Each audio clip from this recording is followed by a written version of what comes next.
நான் இன்னைக்கு நான் கட்டாய் பிஸ்கெட் பண்ண போகிறேன். அது எப்படி பண்ணணும்னு காமிக்கிறேன். அதுக்கு என்னெல்லாம் வேணும்னு சொல்கிறேன். நான் கட்டாய் பிஸ்கெட் பண்ணுறதுக்கு 1 கப்பு மைதா மாவு எடுத்திருக்கேன், 1/2 கப்பு ரவை எடுத்திருக்கேன், 1/2 கப்பு கடலை மாவு எடுத்திருக்கேன், 1 கப் சுகரை பவுட்ரு பண்ணி வச்சுருக்கேன், அப்புறம் ஏலக்காய் எடுத்து வச்சுருக்கேன், 1 கப்பு நெய் எடுத்து வச்சுருக்கேன், பேக்கிங் பவுடர், பேக்கிங் சோடா. இவ்வளவு தான் வேணும் இது பண்ணுறதுக்கு. நான் நெய் விட்டுக்க போகிறேன். ஃபஸ்ட்டு அதில் சுகரை போட்டு இந்த விஸ்கால நல்லா கலக்கிக்கணும்.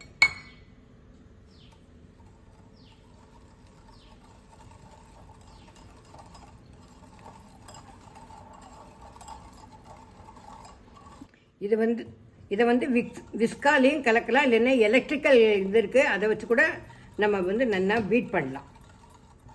1/2 கப்பு கடலை மாவு வச்சுருக்கேன், அதை போடுறேன். அதோட 1/2 கப்பு ரவை அதையும் போடுறேன்.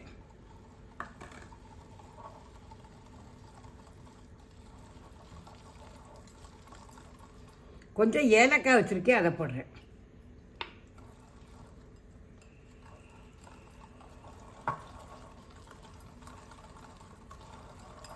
இப்போ மைதா மாவு 1 கப்பு வச்சுருக்கேன், அதையும் போடுறேன்.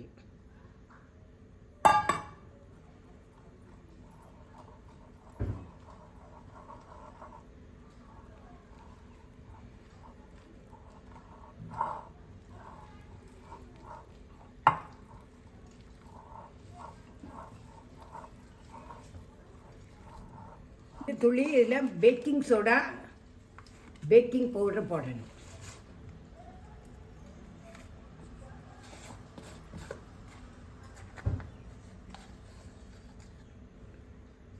இவ்வளோதான். இப்போ எல்லாத்தையும் மிக்ஸ் பண்ண போகிறேன்.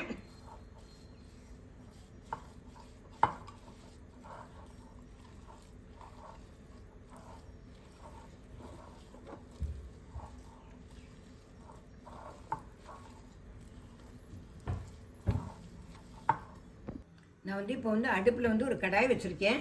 அதில் உப்பை ஃபஸ்ட்டு அடியில் போட்டு, அதுக்கு மேலே நான் இந்த இட்லி தட்டு இருக்குல்ல அதை வைக்க போகிறேன். அது ஒரு 10 நிமிஷம் சூடு ஆகட்டும்.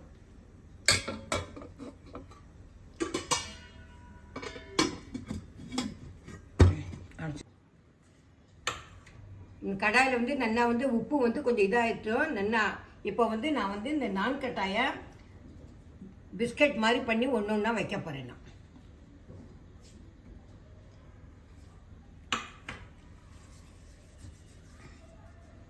கையால் நம்ம லேசாக ப்ரெஸ் பண்ணால் போகிறோம், ரொம்ப ஜாஸ்தி ப்ரெஸ் பண்ண வேண்டாம்.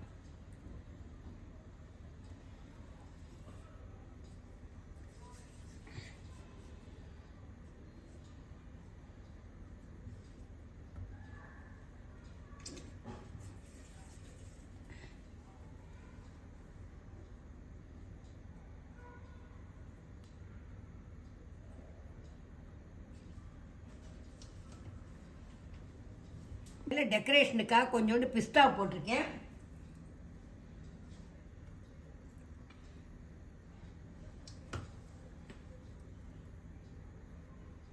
அதோட கொஞ்சம் குங்குமப்பூ.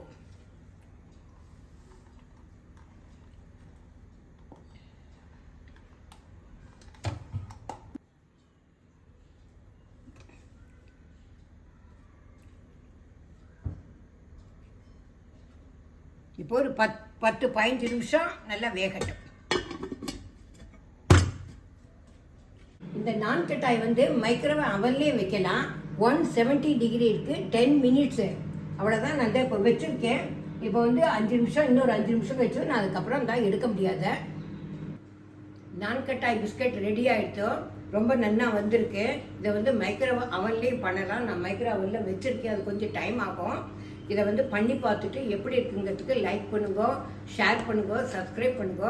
இதோட டேஸ்ட் எப்படி இருக்கிறது கமெண்ட் பண்ணுங்க. சப்போஸ் உங்களுக்கு மைதா மாவு கூட கொஞ்சம் லூஸாக இருக்குதுன்னா இன்னும் கொஞ்சம் மைதா மாவு கூட போட்டு நல்லா கெட்டியாக பிசைஞ்சிக்கலாம். டாட்டா, பை பாய்.